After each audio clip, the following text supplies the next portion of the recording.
On a rainy afternoon in 1978, Kenneth boarded a plane bound for Los Angeles. The flight was ordinary enough until he noticed a man seated next to him. His weathered face was unmistakable, his deep voice legendary. "Excuse me," Kenneth said hesitantly. "You're Richard Burton, aren't you?" Burton turned to him, a hint of a smile playing on his lips. "And who might you be, young man?" "Nobody really," Kenneth replied with a nervous laugh. "Just someone trying to figure out what to do with his life." Burton leaned back in his seat and gestured for Kenneth to continue. "I've always dreamed of acting," Kenneth admitted, "but it seems impossible. I mean, who really makes it?" Burton studied him for a moment. "Do you love it?" "I do. But it's not practical. I have a good job in marketing. It pays the bills." Burton shook his head slowly.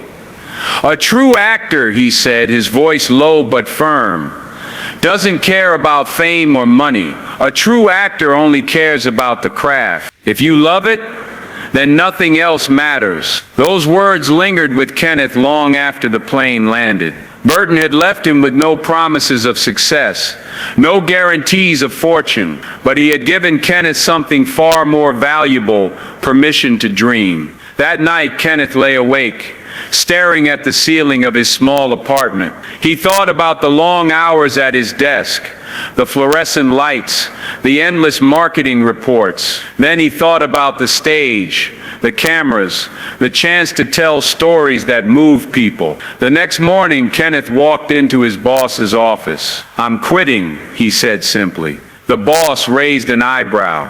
"What are you going to do?" "I'm going to be an actor." The words felt strange, but they also felt right. In the years that followed, Kenneth's journey was anything but smooth. He took odd jobs to make ends meet: carpentry, truck driving, even fishing tours. He auditioned relentlessly, facing rejection after rejection. "Maybe it's time to give up," a friend suggested one evening after yet another failed audition. Kenneth shook his head. "I can't.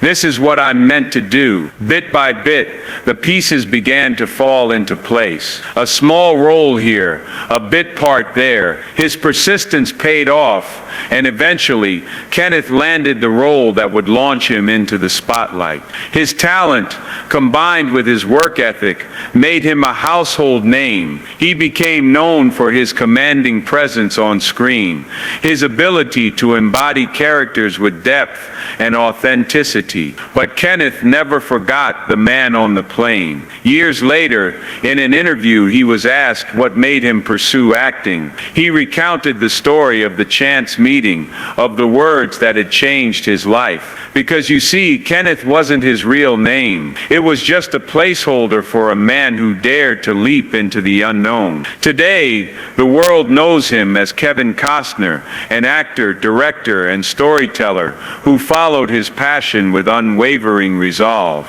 And now you know the rest of the story.